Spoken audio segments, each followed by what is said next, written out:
Good evening, everyone, and thank you so much for joining me. I am super excited. Tonight I have Brian Staveley with me and Christopher Buehlman.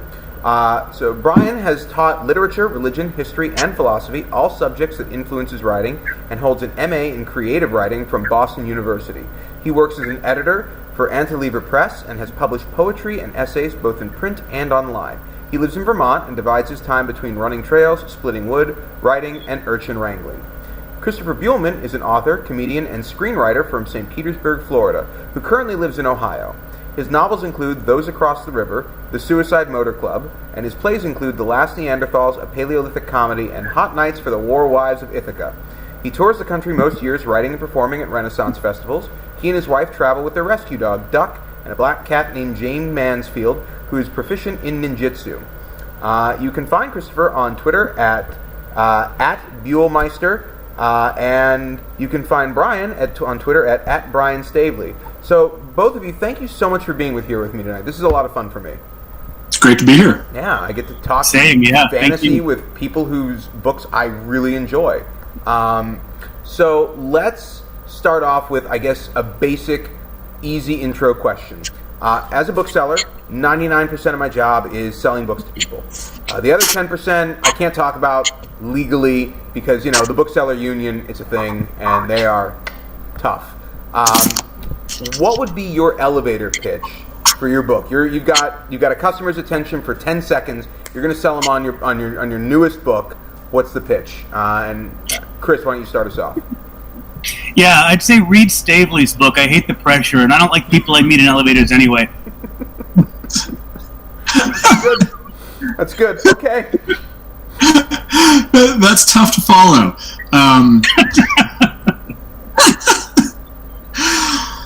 Now I feel like sort of honor bound to do the elevator pitch for your book, which is Christopher's plan all along. Well, yeah, no, it's dastardly. It's really dastardly. Do you go by Christopher or Chris? Just doesn't matter. Either one's great. Yeah. So Chris and I, we were chatting just a little bit before this. We've each read about wrong.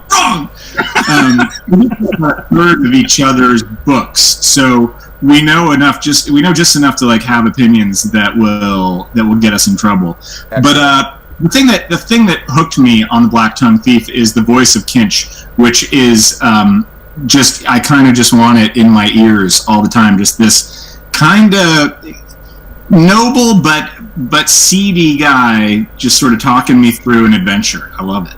Mm-hmm. Yeah, and I'm really enjoying the Emperor's Blades as well, and I really enjoy this.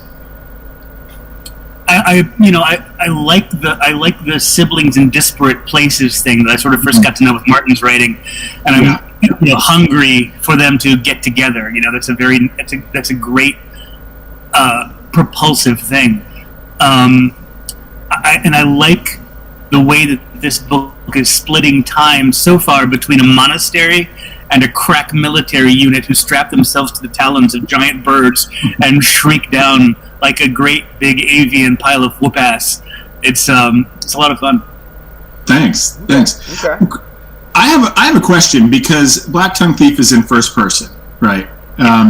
So I wrote a book in first person, and one of the things that I grappled with mightily was this question that I didn't even anticipate, which was, to whom is the story being told and in what context, right? I'd be just curious to hear how you, I grappled with that belatedly. That was not something that I knew was going to be a challenge going into the book, and then I wrote, maybe a third of it, and I was like, oh shit, I can't write this until I figure this out. How's that for you? Well, I have a strong idea of who he may be talking to, but it's not something that I would say, sure. and it's something that I haven't actually painted myself into a corner on committing to yet. But I wanted it to be very conversational, and I wanted you to get the feeling you're talking to a guy in a tavern. Okay, that's cool. Yeah, and it does feel that way. The tone, the sort of offhand jocular tone, the level of, just the conversational level. Mm-hmm. Cool. Thanks. Yeah, I very much wanted to do a working class, fantasy novel. Is this? Do you, guys. do you have a sense of how far Kinch the narrator is removed in time from Kinch the character? Like, do you have a sense of whether he's telling this 50 years later or 5 years later? I mean, you don't need to commit to anything. I understand that, but that was another thing that I struggled with.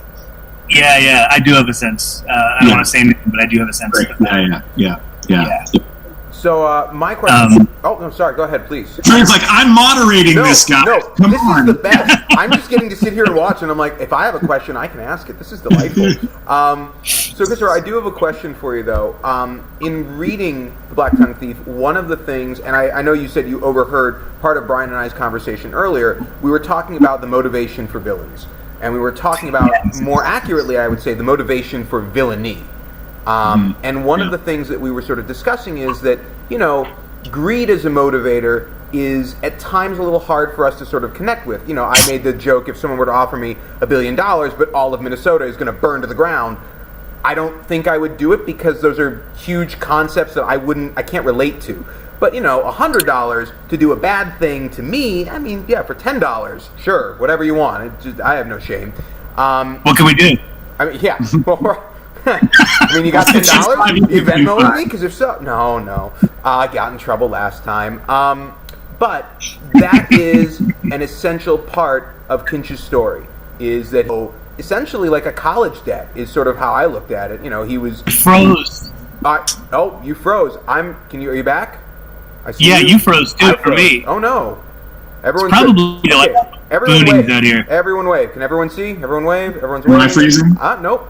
Okay. No, it popped a little yellow bubble at me. Let me see what that says. And I'm sorry. It says to me, troubleshooting and help. Okay. You notice choppy. Blah blah blah. Well, look at that. It's fine now.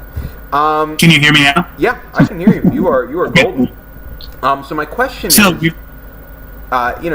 how much of his story, like, I don't want to say how did you come up with that idea, but like, do you think that Kinch sees himself, how do you think he sees himself in terms of being pushed towards villainy, being pushed towards being a good person? I mean, he's been trained to be a thief. You can't really argue nobility and thievery, except you can, because we do it all the time. Yeah. Yeah, I think that he feels that he's in a world that is deeply rigged against him. Mm-hmm. And against anybody who isn't born with extreme privilege, and I think that a lot of modern readers will relate to that. So I don't think he has any problems with himself. Mm-hmm. I don't think he thinks he's the best guy in the world, but I think he feels that his responses to an unfair world are reasonable responses. Okay.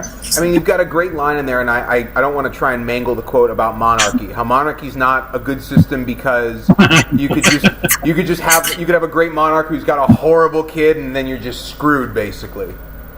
Yeah, he's talking about the way the Thieves Guild operates, and how it is a meritocracy, and you have to be very high functioning mentally to be at the top of that particular power structure. Mm-hmm. And he says, well, at least it's better than monarchy because even if you're a great king, you can still squirt a moron out of your parts. Yep. And maybe you're lucky and your son or daughter is all right, but then your grandchild is a knob and it all goes to hell.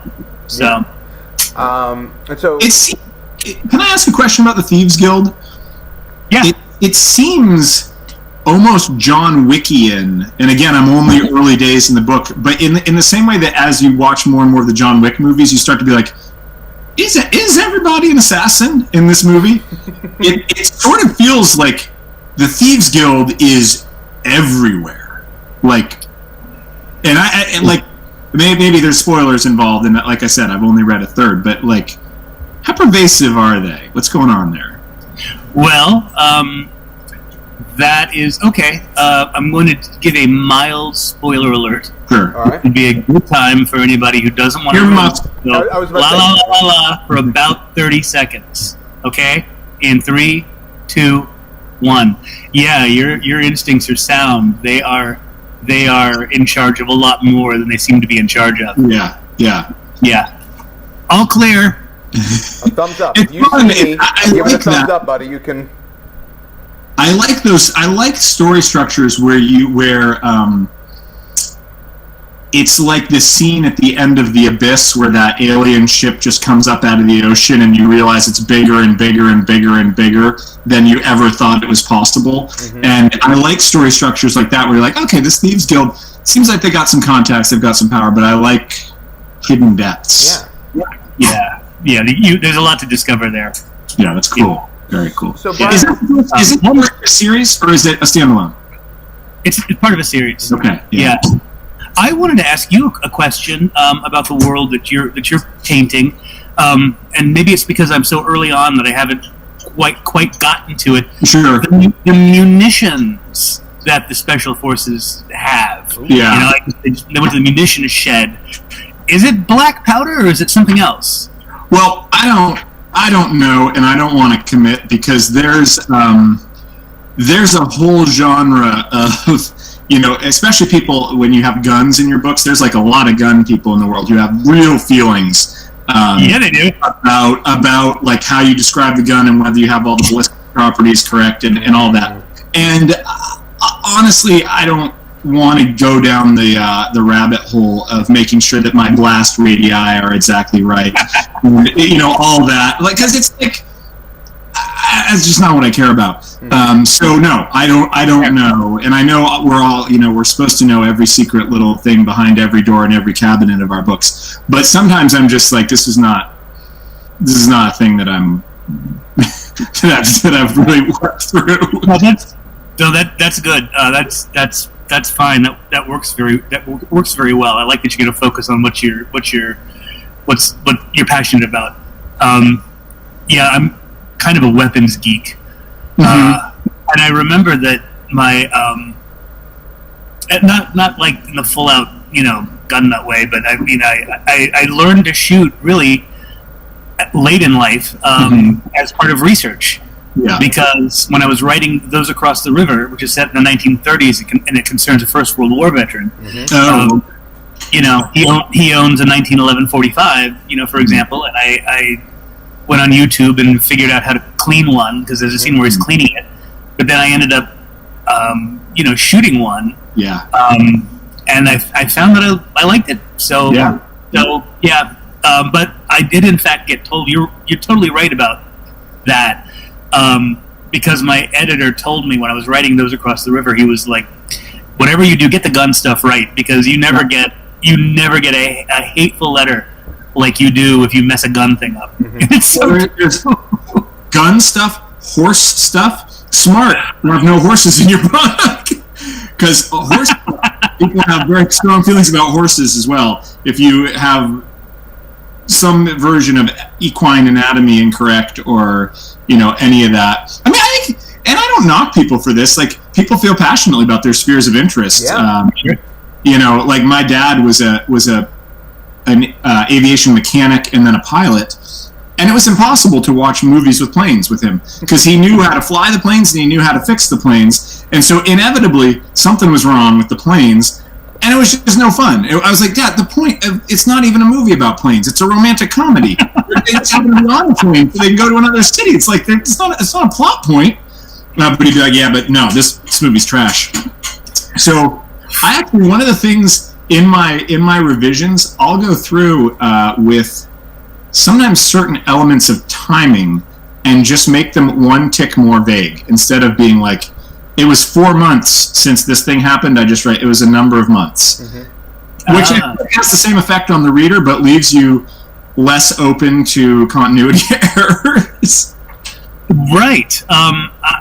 Yeah, the timeline, that is the most math-like thing that I have to do as a writer, and or one of them. And oh my God, the dog. I love it. I love it too. I'm glad that someone is enjoying this. All right, that's Gordy. Gordy, I'm very much enjoying you're a good dog. Hi, Gordy. Okay, I will give you pets. There you go. I just wish the dog would smooch me too. That's lovely. Oh, I mean, you don't know him like that. Trust me. Yeah, bud. Okay. Is he like Huck Finn? Will he like paint the fence of your face with his tongue? Yeah. Oh, he won't stop. The record is 20 minutes. That's not his record. That's my record to when I gave up, and I was like, I'm done. I'm clean. It's thorough. Thank you. wow, I've lost a layer of skin. Yeah, it is a very deep clean. Thank you, buddy.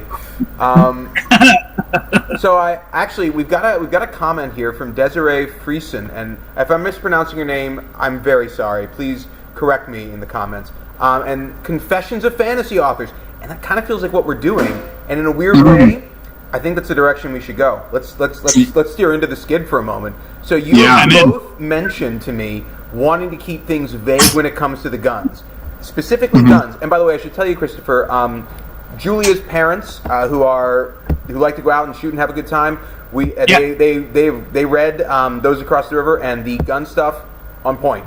Very nicely done. So you should feel good about that. But is it limited to just guns? When I talk to fantasy nerds, because I am one of them, we will argue all the time about, he's using this kind of sword. That's not right. You would use that, or that would never be how you'd use an axe. That's a terrible weapon for this kind of, infantry. Is that something that you also kind of think about, especially when it comes to, Valen, for example, who's being trained to be this elite warrior? Is it primarily... Is it just gunpowder and horses, or are there other things that you try and keep vague as well? Or you just acknowledge, you're like, look, in my world, this is how they use swords. I don't know what to tell you. That's how swords work here. Yeah, it's a great question. I think I'm not just writing from a defensive crouch all the time and like, I just don't want to get something wrong. If this stuff is really crucial to the characters and to the scene that's unfolding, I really want to get it right. So if there's some combat that's happening, if that is, hand-to-hand, unarmored combat, I want to get some of that. I want to get that to have the right feel. So I've done, a very little bit of Brazilian Jiu-Jitsu. I'm terrible at it, but I've done enough of it and had my ass kicked enough that I have, I think, a feel both physically and emotionally for what goes on there. I'm not interested necessarily in relaying to the reader the step-by-step sort of like chess. Like, the thing about jiu-jitsu, it really feels like chess to me, except you're trying not to get choked at the same time. I'm not interested in relaying that, but I want to capture the feeling intellectually and physically of what that's like. And so it's important for me to get that right. And again, with like combat with weapons, to the extent that the weapon is relevant to the emotional state of the character and the dynamics of the scene, I want to get it right. But I also don't want to it's very easy to go down these rabbit holes. I spent a lot of my life doing a lot of rock climbing, and there are a couple of rock climbing scenes in my book, and my first pass at them is always terrible, because I'm like going through it as if I was describing a rock climb to another climber, around a campfire one night. And people are like, nobody gives a shit about this. Like, they want to know what is it? What's going on? Like in their chest, in their guts, in their head, in their fingertips. They want to have that feeling. They don't care that you're going from like a 2-finger pocket to a Gaston and you need to throw a hit. Like, nobody gives a shit about that. So that's my long-winded answer. Christopher, how do you handle this stuff? Like, where do you put in the details, and where do you say, like, we don't need to get into this? Yeah, I'm pretty weird about wanting the details to be right. Like, I've researched the hell out of things. This is why I'm probably gonna, if I live a good long life, you'll probably get about 10 books out of me. These people who are writing 2-3 books a year, I'm like, how do you do that? Yeah. No, but I research a bunch. Yeah. And and you were asking about other weapons. Guns are the things I know the least about. I don't, I came to that stuff late, but I sort of grew up on, or at least grew into adulthood, early adulthood, on the Renaissance Festival circuit performing. So when you're talking about horses, I don't know a great deal about horses, but I know a lot of people who do, because a lot of my friends joust. Yeah. And I was really into stage combat, when I was a younger fellow, and I really enjoyed fighting with rapiers, or sword and buckler, and long swords and staves and polearms, and I love archery. My shoulders are getting jacked now because I lifted weights for a long time too. So primitive archery with heavier bows kind of hurts, but I still do it occasionally. But I love it. So looks like the draw weight of a heavier bow. Yeah. Sure. Well, I'll tell you the one that I sort of cut my teeth on was 82. But that one's, I ended up selling that one once I started getting arthritis in my shoulders. The one I got 62. But of course, though that's not heavy. There are guys who are pulling, shooting English U war bows, who are easily, the lighter guys are pulling 105. Yeah. And, the heavier dudes are pulling, 130, 140. They actually found a war bow on the Mary Rose, that ship of Henry VIII that sunk. It was tested at 150 pounds. I've read that. And wasn't it true that the English longbowmen, they had skeletal distortions from a lifetime of pulling the bows, which I found just... The Welsh shoulder. That little... Is that what it's called? That's interesting. No, but it sounds good. That sounded like a really nice... That sounded smart. It did, yeah. So you bought it. That works. It's a but I mean, I remember... So I used to teach history to high school students, and, we would talk about this. And, one of the questions kids had, you talk about 100 Years' War and Battle of Agincourt, all that, and they're like, well, why didn't the French just get some bows? And, there's a laundry list of reasons. But among them is you can't just go and pick it up when you're 45 and be like, oh, we need bows now, let's use it. And we would go over to the gym and we do all this stuff, with weights, just kind of trying to simulate the draw weight of various bows. And it was like, that stuff is fascinating to me. Mm-hmm. None of that. I love this stuff too.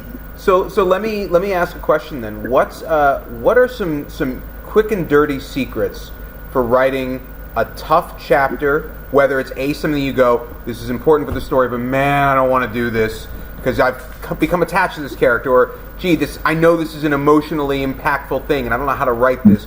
Or B, what are some quick and dirty tricks to get through what you feel is some boring stuff? You're like, it's important for the story. We got to get there. I want to get to this moment, but to get here, we got to do some of this. How do you get through that? Or are there no boring? Is it all wonderful? Which in that case, sell me your drugs, please. Let me start that. If it's boring, skip it. Okay.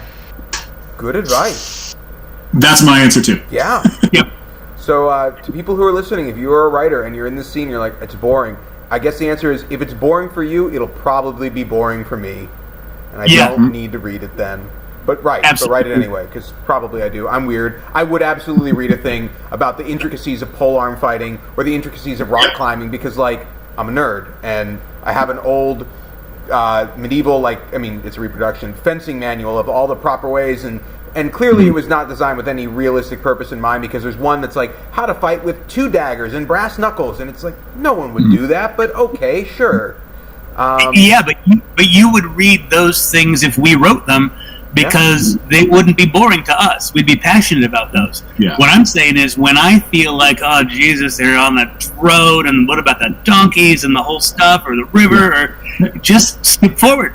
I like that's my pull quote of the night. What about the donkeys and the river? I know exactly that feeling. I'm like, these guys are over here, they got to get 100 miles to there, and I got to get them. No, just 4 days of rough travel later, they arrived at whatever. Ding, ding, ding, ding, ding. So easy.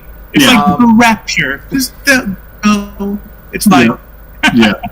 So, how much would you say of your personal philosophy sort of works its way into your books? Because I can sit here as a reader and sort of infer things and go, oh, I think that Brian feels that to be a good king, you've got to be a warrior, you've got to focus on the money side of things, and you've also got to be soulful. And I think, Christopher really believes that meritocracy is the right way to be in the world, and there should be no inherited wealth, but I have no clue. So I'm curious, am I totally off the mark in the brief examples I gave, or do you bring in your own worldview, or is it kind of separated and you go, yeah, but I'm writing from Valen's point of view, and from Valen's point of view, this is how he feels about, or how he comes to feel about the craft of pottery, for example, or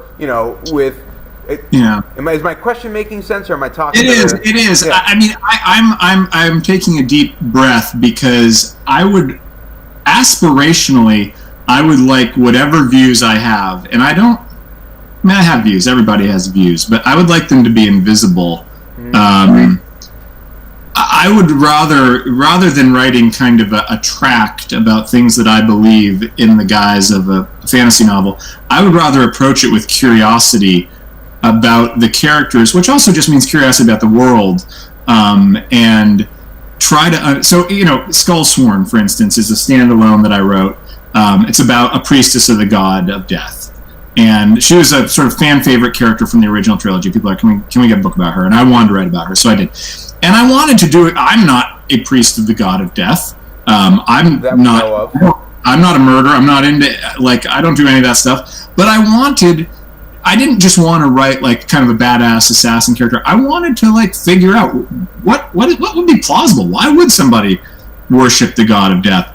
How would that work? And so I tried very hard to get out of myself in writing that book and that character. And I would say I try hard to get out of myself. Part of the exercise of writing is to try and get out of myself. I think it's probably an exercise perennially doomed to failure, but that's my goal anyway. I don't know, Christopher, how do you feel about that? Well, yeah. What you supposed about me? First of all, I'm fine with inherited wealth. Okay. But by the way, it was a supposition based on just sort of the rant, if you will. Yeah. But I do, I do think that, a meritocracy is more the ideal. But also, I'm a bit of a socialist too. I think that there should be a social safety net to some point, not to the point where you don't have to do anything to live an extra nice life. Mm-hmm. I think that hard work and entrepreneurship and creativity should all be greatly rewarded. But I just don't think people shouldn't have healthcare. And I just don't think people shouldn't have, enough food or a way to get around a city that makes sense. Mm-hmm. Yeah. So guilty. Yeah. I kind of think. And when I say socialist, I mean that's such a trigger word. I know I'm probably gonna get mail now. To be very clear, I mean democratic socialist. I'm not talking about some kind of regime where something is imposed, because that's where you get into trouble. Whatever your economic system is, if your political system doesn't involve the choice of the people in some way, you're going to have horrible shit imposed on you. So as long as you have a robust democracy, neither capitalism nor socialism will go too far, because people will say, "Fuck that, chuck it. You went too far that way." Mm-hmm. It's when you impose an authoritarian regime on something that you're going to get extremes of those things and abuses. That was my political rant. It was a good rant. It's better than my rants. I get very angry in the Senate. But I'm curious. I'm still so curious about Drew's question. How much? I don't know. How much of that do you feel shows up in your characters, and how much do you want to show up in your characters? Or that's a fair question, and that varies from book to book. Sure, right, yeah, of course. This is a first-person narrative, so it's heavy on the opinions. Mm-hmm. Kinch is very opinionated, and he and I would have a Venn diagram. There would be some overlap, not completely. I don't, I don't lick coins, but He's really into his coins. That's a cool feature that I have not seen before, but I like it. Yeah, it's neat. In a thief, man, why wouldn't a thief just love the shit out of physical money? Yeah. But also, one area where I've tried to amplify something that I try to go by, when things aren't working out, the best thing that you can do is try to keep your sense of humor. Mm-hmm.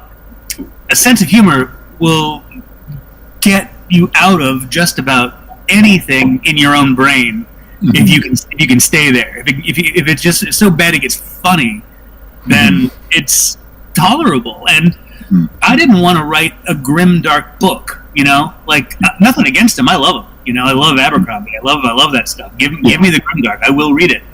happily.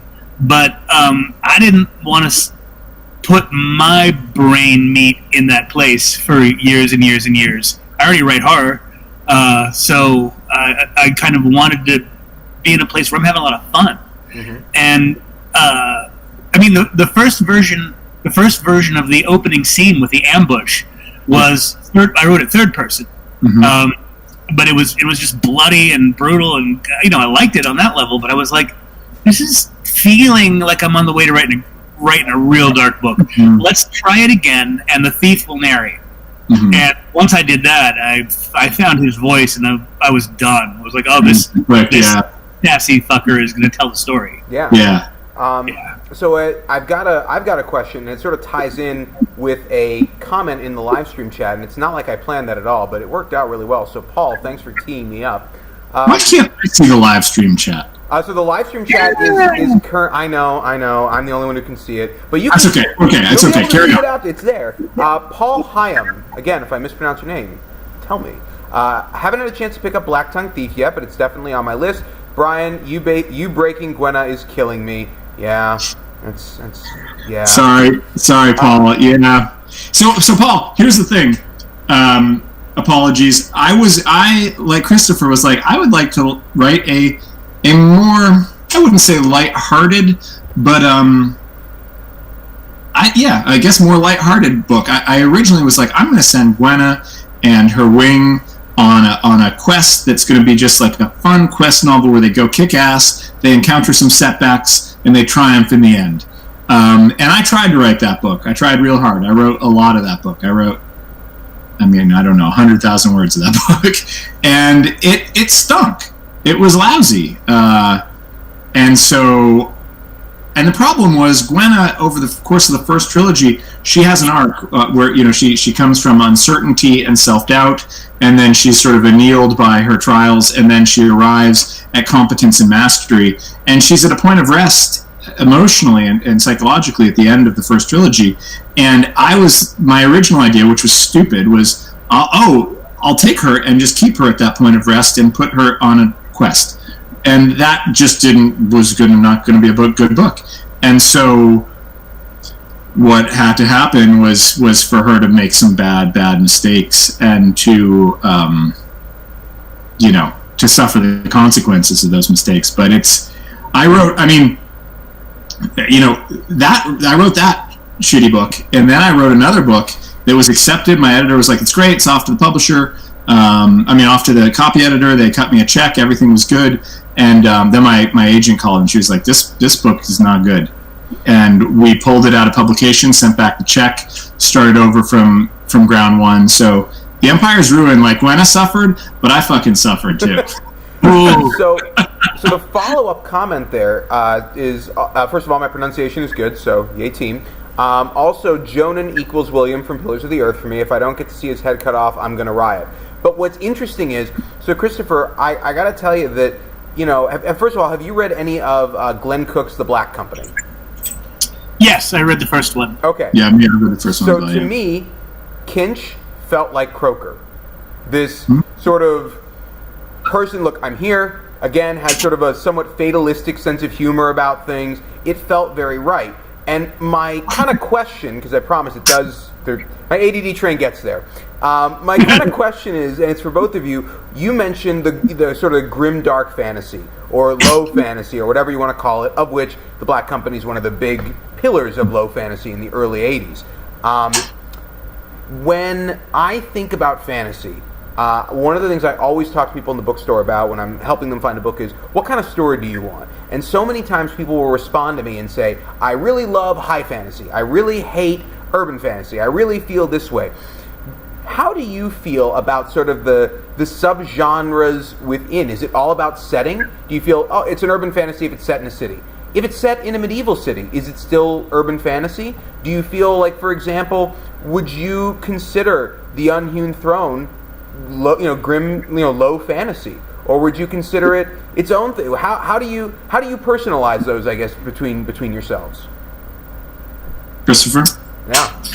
Yeah. I don't know. using a term like grimdark or urban fantasy or high fantasy, it's something we do because those are the words we have and which are accepted. But I don't feel they're that economical or useful. You know, like urban. Yeah, you're right. Like urban fantasy. The Necromancer's House is probably an urban fantasy. Yeah, because it's about a modern day wizard, so it's modern. But also horror. That's a scary novel at points. Yeah. But I wrote Between Two Fires, and that's about the Black Death in 1348, right? And there's a war between heaven and hell. So you've got angels and devils, real ones, fighting. And so is it fantasy? Is it historical? Is it religious? Because it's asking questions that I, as a younger child, had about this theology being forced on me. Mm-hmm. Like, things, scriptural takes on Christ or talk about Christ's nonviolence, right? So if you're going to be a Christian and a knight, how does that work? And I really wanted to address that question. But again, then how do you put that book in a genre? Mm-hmm. And like The Black Tongue Thief, is it grimdark? It's funny. Yeah. Or maybe too funny for plain old grimdark. Is it high fantasy? I don't know. It's kind of low rent in places. Is it low? I don't know what you call it. Mm-hmm. It's just fantasy. Yeah. Great answer, Brian. What are your thoughts? I would echo Christopher. I don't think about it too much when I'm writing, and the only time that I regret not thinking about it is every now and then. Well, not every now and then. It happens constantly. But people come out with a high concept novel, which means basically a book that you can describe in one sentence with like a really obvious hook, like, this person has been raised in a room their whole life and has never been out of the room, and the book is about them when they finally step out of the room. Or like The Martian, a guy is left behind on Mars after his spaceship accidentally leaves him. And all I want to say is someday I want to write a high concept novel, because when people ask me to describe my book, I can, and I have my pitch and all this, but really what I want to say is it's about characters dealing with human stuff and having adventures and having setbacks and struggles, which doesn't really sound awesome. People are like, yeah, it's all about that, asshole, right? That's what everybody's book is about. And I don't really have much to say to that, except that like I'm trying to do stuff that I think I haven't seen done in quite the way that I want to do it. But that's not like, you can't just, it doesn't play well to something like this or in an elevator or, a bar. And so someday, I don't know when, I'm going to write a book where there's just one sentence and everybody's going to be like, shit, yes, I want to read that book because of that one sentence. But I haven't done that yet. Another term for a high concept book is film rights sold before pub date. Yeah, right, exactly. Yeah. So I'd like to write one too. Yeah, we should do that. Why aren't we doing that? I'd also like to write some shorter books. Like The Empire's Ruin is over 300,000 words. Like, it's like what am I doing? We actually thought about splitting it into two books, but there wasn't a good way to do it. And I was like, we should split it into two books. Like, sell two books for every book. Yeah. Well, long books. And again, I feel like in the current, I don't want to say in like the current fantasy climate. Because my own personal philosophy is that genres are things that we make up to sell books better, and I 100% believe that. And my go-to example is romance. Romance as a genre, I feel like it's looked down on, and it's complete and utter nonsense to me. Because romance is a basic human condition. We all want to find partnership and love, and it's in every story. The Iliad has romance in it. I mean everything, but that is what we do as human beings. And again, with fantasy, I look at it and go, well, okay, is it fantasy because there's magic? Does that mean every story that has magic automatically is a fantasy novel?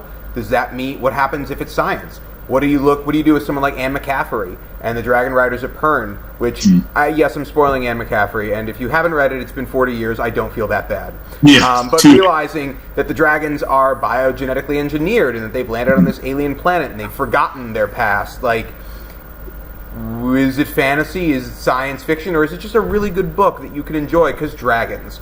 And that's the approach that I take when I talk about actually both of your novels. When I talk about The Unhewn Throne, I do tend to talk about it as an adventure. I use words like epic fantasy. But what does that mean? It's a way so that I can help someone understand in their brain, like, oh, I know what that means. I know what we're looking for.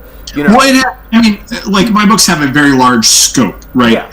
The stakes are universal. Yep. There's a massive cast of characters, so there's something to that. There's some fantasies that are more, and I can't tell which way Black Tongue Thief is going to go. There's obviously this conflict in the West, but right now it feels very intimate, and it's hard for me to see how that intimacy is going to rub up against the larger stakes.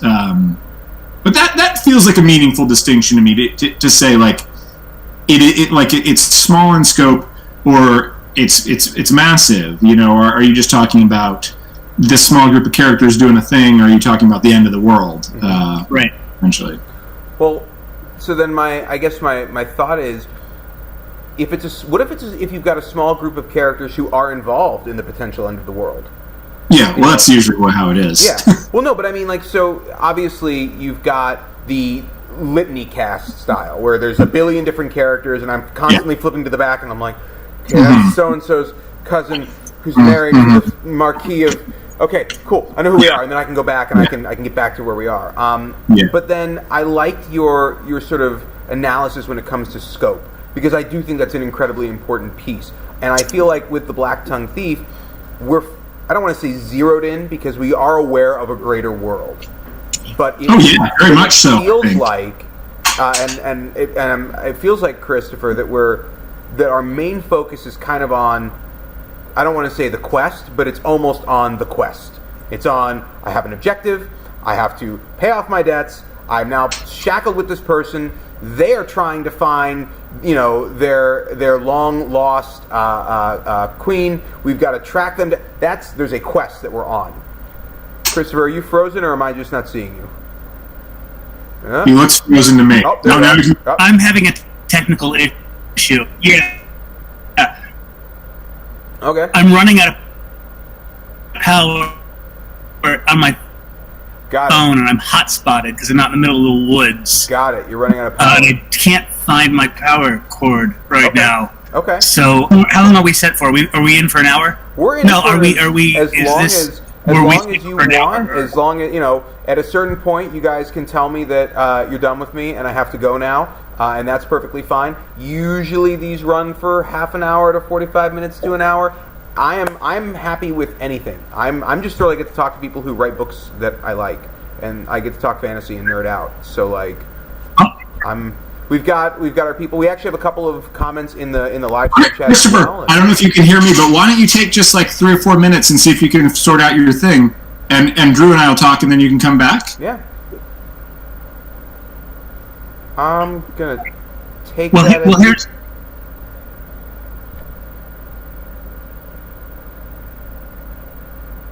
He's gone. I'm taking that as a yes. That seems like he will be back. He will return, people. Yes. Great faith. That's what I want to do. Yes. So Laura had a question. That's perfect. Let's do that. Okay. Yeah. Laura wants. I'll be back. I hope. Oh, all right. Laura wants to know: does suffering make the writing grow stronger? Who's suffering? My suffering? I mean, it isn't specific, but I feel like that was when we were talking about the pain you went through trying to write this book. Or trying to write, what was the name of the book? Gwenna's book. The Empire's Ruin, this new one? Yes. Yeah. You were talking about the pain of that and how you had to suffer as well. So I assume, and correct me if I'm wrong, Laura, that's what she was referring to. Yeah, I mean, Gwenna in The Empire's Ruin, she's a much cooler, better, faster, smarter, kinder person than I am. But it felt autobiographical to a degree that other characters hadn't. I mean, I'm not an awesome soldier. I haven't done all this amazing stuff. But, just grappling with some stuff that, and making mistakes and doing things that you regret, you don't know how to take back. That's all in there. And I mean, that was part of what I was butting up against, is I was like, we don't need to go into my own life, but I was trying to write this sort of lighthearted novel while my life was not in a lighthearted place, and that didn't really work. Yeah. So I was actually very curious and more than a little scared, because the book is pretty, The Empire's Ruin is pretty tough, and I there's a lot of fun stuff in it. There's adventure, there's a quest to another continent, there's monsters, there's ancient relics, there's races come back to life. But Gwenna's plotline in particular is psychologically difficult, and I didn't know whether there's going to be appetite for that. Whether readers were going to be like, well, this is fantasy. Like, they're supposed to, the characters are supposed to encounter setbacks that last for like a chapter or two, not like. The book, like and it's not just trauma and depression and anxiety. And I mean, honestly, so far, it seems as though to the extent there's a consensus, is that people are like, this is the best one yet, which I like, which is a massive relief, because you just never know.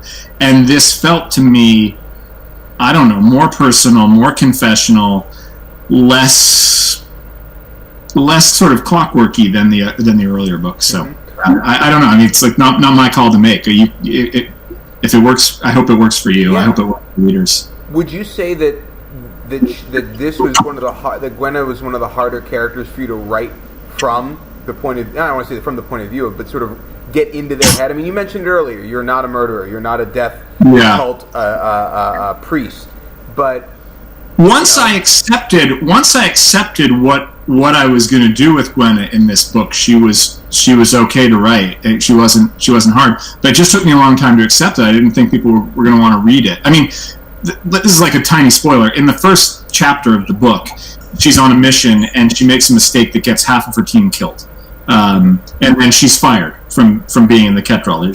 The Emperor's like, you suck at this. You don't get to do this anymore. Yeah. And she does not just bounce back. It's not a story where then in like chapter 3 she's like, well, pick myself up by the bootstraps and get on with life. I mean, she is sort of broken by that, and then broken by a series of subsequent events. And I just kind of was trying to be honest to the psychological experience of that. And at the same time, I didn't want to write just a shitty, depressing book where a character is broken and sits around and doesn't do anything. Yep. So. It's this weird conjunction where I'm sending her on this action-packed adventure quest, but she's in no condition to be on that quest. Sure. I mean, she's like, there's this real mismatch between character and story that I had like concerns about. I mean, still do, except that it seems to be working for people. So yeah. I mean, I don't know. So Christopher, I'm glad to see you're back. Me too. How do you evaluate whether you have achieved the thing that you wanted to achieve? Like, how do you feel when a book goes out into the world? Do you know when you got it, or how much doubt do you have around that? Every new book is an imposter. Mm-hmm. Okay. It takes me a while. It takes me living with it, getting near. It's not usually until they're almost finished that I start to have some faith in them. But usually by that time I'm starting to feel pretty good about them. Mm-hmm. And each one has been so very different. I mean, one reviewer who'd read all of my books called me Protean, and I had to look that up. But they were right, because they're all different. Yeah. The first one's a first person Southern Gothic, set in 1935, and the second one's, a third person medieval horror. I got two vampire novels that are very different from each other. Yeah. Yeah. So I don't know. Each one has a mission. Yeah. I don't know. I guess to circle back around to what I started off saying, towards the end, I usually feel like I know what the mission is, and that I'm getting there. Yeah. Do you have regrets about any of the books? Things where you're like, I did not stick that scene, or I didn't do right by that character, or anything like that? Yes. I have some regrets around my first novel, because it is, I suppose that's a fairly common thing. I hear that. But yeah, but mainly they're about my own sensibilities changing, and also my understanding of what's really of society changing, and my priorities too. Like, what was most important to me in that book was getting period right. I wanted people to go into that book and feel like they'd been immersed in 1935 and had this horror experience in 1935 Georgia. And but part of that was in dealing with race, and I made the decision to have the Southern dialogue use words that Southerners would have used at that time, and many people still unfortunately use. And I'm really uncomfortable with that decision now. I think it was the wrong call. I think it was somebody who's concerned about the wrong things. I wasn't stopping to think about what seeing those words would do to, for example, a person of color reading the book. So Midworld Press is doing a new edition of it, and I've instructed them to kind of go oldie timey with it and blank out 4 letters of the word like we used to see in older manuscript. Because I didn't want to rehabilitate the characters using the word. No, of course.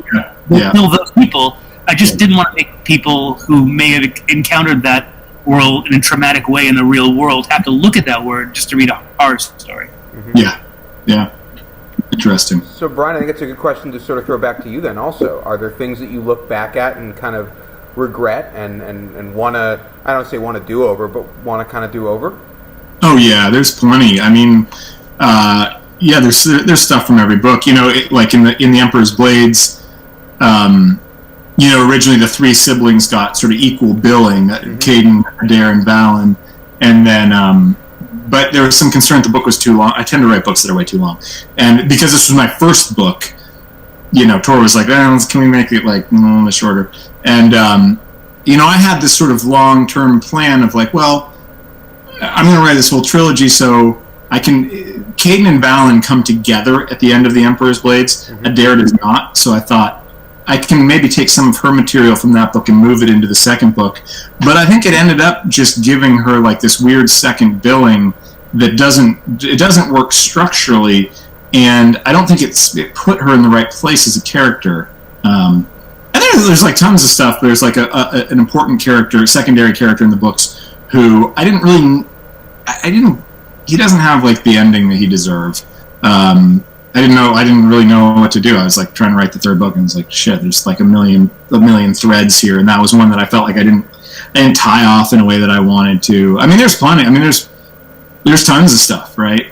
Some of the things are really niggling, and only I would notice them. They're just like little issues of language or rhythm or pacing, and some of them are larger structural things that people have commented on, and Yeah, you can't take it back. You just write the next book. Absolutely. Yep. So again, my sort of I want to sort of take this ball and throw it to the both of you and see how it bounces, I guess. We talked a little bit before the show about Shakespeare and the role of fiction and kind of how we, have different feelings on Macbeth or different feelings. Actually, I think we all agreed on Richard III, which is pretty cool because it is my favorite Shakespeare because Richard is spectacular. But one of the things that I talk a lot about in my work is working with parents who want to get their kids into reading and trying to push them towards what the parents consider to be good books or grown-up books or adult books or books that have merit or whatever the hell that's supposed to mean. And I am firmly of the opinion that all books have merit. Everything can be valuable to different people in different ways. But do you think that should fiction exist to just, hey, it's here, it's entertaining, great, and if you get something extra from it, even better? Or should fiction try and be a method or a tool to help with people with dialogue, whether it's trying to come to terms with, difficult concepts and words and language and things that make us uncomfortable, or coming to terms with the idea that sort of the path that's laid out for us by our families isn't necessarily the path we have to follow, or is that secondary to the fun, I guess? I think the moral imperatives and the craft imperatives converge very quickly. I don't think that you can write. At the heart of it all is empathy and writing character. Books are all about characters. There's not a lot of fiction that's just about stones. Coming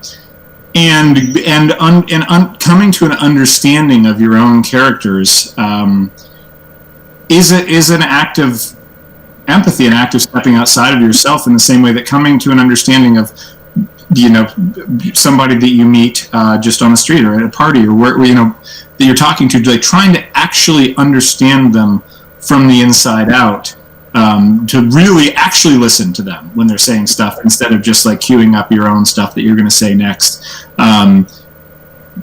That's like, I think, at the heart of life, and it's at the heart of literature. And so, and if you do a shit job of that, your book is probably going to be sort of morally brittle, and it's also going to be probably not a great book.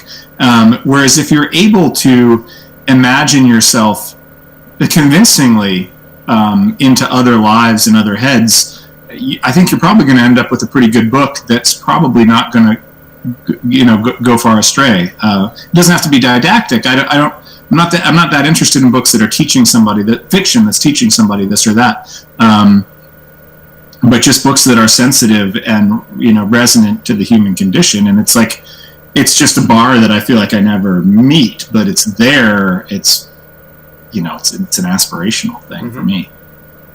Okay. Christopher? Yeah, I don't think it has to be one or the other. There are certainly books I read for entertainment, just entertainment, and there are books that can help us with important conversations. You know, and ideally, the best books do both. Mm-hmm. And again, to go back to what I was saying, I mean, I think Those Across the River could have been a book that did both. I don't think I handled that well, because I was really mostly trying to tell a scary story. Mm-hmm. You know, I think that was I know that was a lost opportunity. So, yeah. Yeah. No, I was hanging out with some friends recently, and people I hadn't seen in quite a while, and you know, the new book was just out, and a friend was asking, well, what's the hardest part about it? What's the hardest part about writing the book?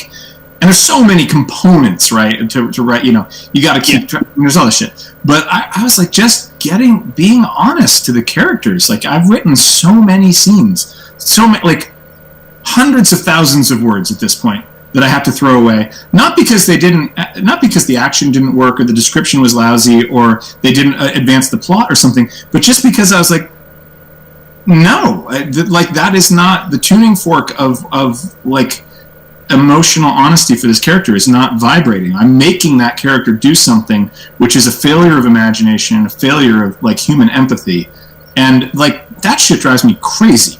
Because you don't ever know when you've got it, because you live in your own head, whether you're writing a book or talking to other people. But like, that's, for me, the hardest thing. And when I read books that I really admire, those are the books where I feel that the author has managed that. And that's like, you know, like, I mean, like Homer came up earlier, but, you know, the scene where Achilles finally faces Hector, you know, in front of the walls of Troy, and you've been waiting for this the whole poem, and Hector turns around and runs, runs and move away. It's Hector, like the great hero of Troy. It's heartbreaking, and so many people would not have written that scene, right? Even if they knew Hector dies, fine, the myth, you know, the story's all there. They would have had Hector stand and fight, and there would have been a cool battle, and it would have been badass, and they would have done their stuff, and then Hector would have died. But the fact that Hector runs away and he keeps fucking running is heartbreaking and human and like genius. And trying to get that and to know, because it seems obvious now, we've all read the Iliad, we know how it happens, but like when you're writing your own book, it's so easy to miss that, to not do that. And that's like, I don't know, it's just, I haven't figured it out. Sorry, just got a little passionate about it. That's a great answer. And, it's great. And I will tell you, if we can nerd out about the Iliad for just a second, that one of my absolute favorite things about the Iliad is it is not this story of manly men being men and heroes and murder is okay and we just kill everyone, it's fine. No, it's very much a human story. And if you look at Achilles, I mean, Patroclus dies, or Patroclus or Patroclus, however you pronounce it. I was an American historian, okay? I was not an ancient historian. But Patroclus dies, and and Achilles is so consumed with grief that he kills an army, basically. And that doesn't make him feel better. So then he goes and fights a river god. And that doesn't make him feel any better. Then he finally kills the guy who murdered his lover. Nope, nothing. It isn't until Priam, the father of the man who murdered Patroclus, comes to him and begs for his son's body back. And Achilles forgives him and gives it to him, that he finally finds peace. And you're right. If you were trying to write this kind of story of, I'm going to write a war book, I'm going to write this big epic thing, you wouldn't think to do that. But when you try and write a human story, when you try and think about yourself and go, you know, in my really dark moments, when there have been really hard, horrible things I've had to deal with, have I ever felt better being vengeful? Have I ever genuinely felt better, like, twisting the knot? No, it's almost always when I just go, okay, this is where we are. Let's try and figure out what to do next. So I think that you touched on it, I mean, pretty brilliantly. It's not the supposed ending. It's the best ending, I guess. Damn. We got deep there. Sorry to everyone who's like sitting here going, I wanted to listen to fantasy and we're talking about classic literature. They're the same, you guys. That's the point. Where are the elves? Yeah. Where are the elves? Yeah. They're genocidal elves. That's what they are. If you know, you know. So I guess sort of a good place to kind of wrap it a little bit. Three questions, and they feel lighthearted now after we had something real deep, but that's life sometimes. So my first question is, what is something that you have read that you have really enjoyed, and you're not allowed to pick each other's books because I see where you're going with it, and it would have been clever, but no. Christopher, I can. Yeah, why don't you go ahead? I've been. A couple books. There's one book, The End of Everything, which is a book, I think the author's name is Katie Mack, which is about the potential ends to the universe. It's an astrophysics book, but, accessible to dummies like me. Which, like, I thought, I'm just kind of telling you what I'm reading now that's interesting and that I'm enjoying. Very, very cool, and, just like a neat investigation of the possible ways that the universe will end. And then this book, The Indifferent Stars Above, which is about the Donner Party. Those people, 48, were trapped on the way to California, and some of them reverted to cannibalism. But that's like a story that has always sort of fascinated me. And somehow this book's pretty old, and I forget the name of the author. But it's called The Indifferent Stars Above, and it's just an unbelievable story. Wow. Yeah, I think. So are you looking for what I've read recently that I've loved, or just a recommendation? Or you know what? I'll take either. I'll take both. Okay. Fairly recently, just about a month ago, I read Blacktop Wasteland by S.A. Cosby, and it's getting a lot of buzz for good reason. That thing is a rocket. It's a noir. It's a southern noir thriller. Ooh. And when we first meet the main character, he's taken his old classic Duster out to race, trying to win some money, because this is kind of an everyman guy that you like a lot, and he's got a lot lined up against him. Like, he's got a garage, but some bigger garage is getting all the contracts in this small town, and he's not making the money he needs to, like, get his daughter's tuition and, pay his rent. And he's under a lot of pressure. So somebody tries to cheat him on a race. It's like in the opening. It's not a spoiler. Somebody tries to cheat him out of his race money, and he figures out where that guy's going and follows him, and he works him over with a wrench, and he ends up taking a wrench back and putting it in bleach water because it's still a shop wrench and he needs it. So I was like, wow, oh, okay, we have learned a lot about this character, and and now people are gonna fuck with him, and okay, it's a great book. Yeah. And for another recommendation, I'll reach back to last year, and I was late to the party, or actually, let's go back 2 years. I was a little late to the party for The Raven Tower by Anne Leckie. That is one of the strangest and most interesting fantasy novels I've ever read. It's unlike anything else. It deals with gods in a way that I had never seen before. Gods are fragile, and they need, we've seen the concept that they need worship before, but we understand how that works better and why. And there's this construct she uses where if a god speaks an untruth, if a god says something that is then proven wrong, that god can die. So they have to be very careful with what they pronounce. That's cool. And it's The infallible thing. Oh no. People froze. Oh no. That doesn't bode well. Well, I think Drew's frozen. We're back. No, that we're was back. me. That was me frozen this time. That was me frozen, which is a shame because I was like, that sounds like a really cool way to talk about like how you do infallible gods and how like you punish them for being wrong. That's okay. Yeah. And the gods are so strange. One is just a fucking rock. That's awesome. That's awesome. But it works. Yeah. I can't write a book about rocks. So Yeah. Shows what I know. Shows what I know. No. Yeah. Big ass rock. And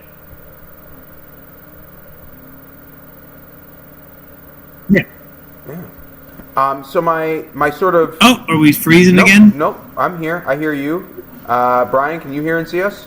Yep. Cool. Brian's good. Brian, I don't know if you know, like you freeze. It's impressive. Like you don't move, and I'll look Just over. Yeah, I'll look over to see. Like, is Brian good? And I'm like, he blinked. We're good. I'm just gonna do a little shimmy the whole time. Just I'm just the shaft shimmy. Yeah. So my penultimate question then is one that I'm stealing from a crowd member many moons ago, and it's become a favorite of mine and a favorite in whenever we do our virtual events. Authorial doppelgangers. So. This is not necessarily someone who you go, oh, I wish I wrote like them, or oh, if you were to try and pick someone who you went, man, my writing style feels like this other author. This is my authorial doppelganger. Who would it be? Wow. That's such a brutal question. I know, and there's no hubris. You tell me I hate who it that is. question very much. Yeah. No one likes it. It's why I've come to love it. Wow. Yeah. I'm not a writer. I have none. It's easy for me. No one. Well, I'm gonna. Christopher, I'll give you time to think. And this is kind of a shit answer. This is a cheating answer because this is just a thing that I copy. Okay. I am not comparing my writing to this writer, but it's a thing that I copy and that I found useful. Dante has these sort of epic similes where the action is trundling along. You're in the Inferno or the Purgatorio or whatever, and then he'll drop you out of the action into a long thing and be like, as in Florence, where beside a stream the great oak leans, blah blah blah blah blah blah blah, and it'll go on for like 9, 10, 15 lines, and I found great use in that for a lot of different structural elements of that are appealing to me. One, it's a way to prolong tension. Homer does a similar thing where, there will be a battle and then, if the battle will be over too quickly, so you go on this divagation into this simile, this epic simile, and the reader's still like, well, what the hell's going on in the battle? So you have this tension and then you come back. It's also a way to kind of create these slow motion effects, but I am not saying that Homer or Dante are my doppelgangers. You heard it out here. Brian is as good as Homer, as good as Dante. Just slap that right on there. Yeah. Actually, I got there was a review of The Empire's Ruin recently, which it was mostly positive, but there was kind of a dig. Like the person thought there was like a little bit too much interiority to the characters, and I think this was not like one of the flattery lines, but they're like, it feels like Staveley has written 3 different fantasy versions of Hamlet. And I was like, I don't think you mean that in a flattering way, but I'm going to take taking it that way, yeah. So anyway, I did not write Hamlet. I'm not comparing myself to Dante or Homer, but I have stolen consciously that technique. Okay. So, Okay. Christopher, the bell tolls. Yeah, I really hate the question. I'll say that I don't think I've got a doppelganger. Okay. I think if you did anything, you'd have to meld two together. Okay. And I think the two I might write would be some mashup of, I don't know, Hunter S. Thompson and Clive Barker. Ooh, yeah. Okay. Okay. You know? Yeah, I like it. And then for my final question, which is hopefully a balm, a peace offering after I made you go through that thing which will haunt you. You're going to be at shows. Did you once compare yourself to Hunter S. Thompson? And you're going to go, no, technically no. No. But my final question is this one. We have so many people who come into the store and want to be writers. And they talk about this idea they have, and they talk about this, I want, it's got a little bit of this and a little bit of that, and they pitch me on their book, and I'm like, great, where is it? And then they don't have it. And I'm like, well, go write it. What would be your advice to someone who wants to become a writer, who wants to write wants to write fantasy, or wants to just write in general? Does it matter depending on what genre they want to write in? I would tell them to go back to about 1970. Okay. And do it then. I mean, if they want a career. Gotcha. Time travel. Okay. Time travel. I think it's. I'm not going to say anything that people haven't heard before, but writing a book feels like a monumental project, but it doesn't have to be. If you write 300 words a day at the end of the year, you'll have a book. It might not be a good book, but then you can start making it better. You can't make a better book if you don't have a book. So do that. I mean, 300 words a day is write 100 words a day. If you can't do 300 words a day, you'll still have, you'll still have something book-like. And 100 words a day is not a lot of words. It's like one of those things. You just got to do it. It's the ideas don't matter. None of all this stuff we've been talking about matters until you just write the words, and then you can worry about the rest of it. It's true. And I would say, don't worry so much about what you think will sell or what genre if you think is hot or any of that kind of thing. And don't even worry I've been very cyclic in my life. Like in my teens and early 20s, I wrote poetry. In my mid-20s, I wrote a lot of the insult material I use in the show. So I wrote comedy, and I started writing 10-minute plays, and I started writing full-length plays, and then I got into. So by the time I got to novel writing, I had already apprenticed in comedy and imagery and dialogue, and now I'm learning television writing, and that's teaching me. Really teaching me economy, because every 30 seconds is important real estate. I would say apprentice yourself into things that you love, and the path will become clear. Great answers from both of you. So now comes the moment where I have to shamelessly plug myself and my store, and also your books, which isn't that shameless, but the store part I feel shame for. So if you don't. I don't, not really. I love my job, actually. It's pretty great.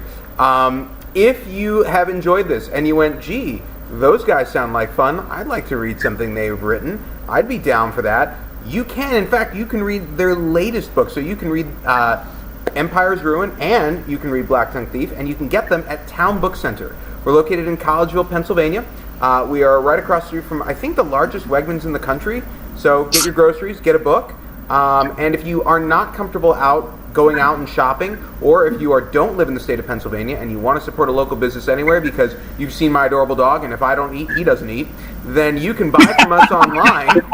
I'm kidding. He eats before I eat. I'll have nothing. The dog will be fine. Don't write me letters saying you don't feed your dog. Trust me, he's very well fed.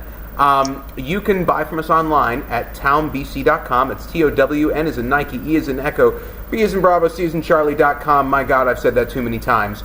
And thank you all for coming out tonight. And thank you both, Christopher and Brian, for being here with me on this weird, wacky journey as we've talked about Shakespeare and the Iliad and fantasy novels and Thieves and the Heirs to Kings. This has been, I hope, as much fun for you as it's been for me. And if not, just lie. That's cool too. I'll take it. I have very, very little ego. It was ho-hum. I mean, it was fun. All right. It was great fun, and I hope it was fun for you being sandwiched between bald men. You know, look, my personal life and what I like to get up to on the weekends is apparently public consumption for everyone. And on that note, good night. Thank you all for being here, and join us. Is it next week? Check our email. We have another event coming. I know who it is, but it's a surprise, and you'll get to see it later. Thanks, everyone. Bye-bye.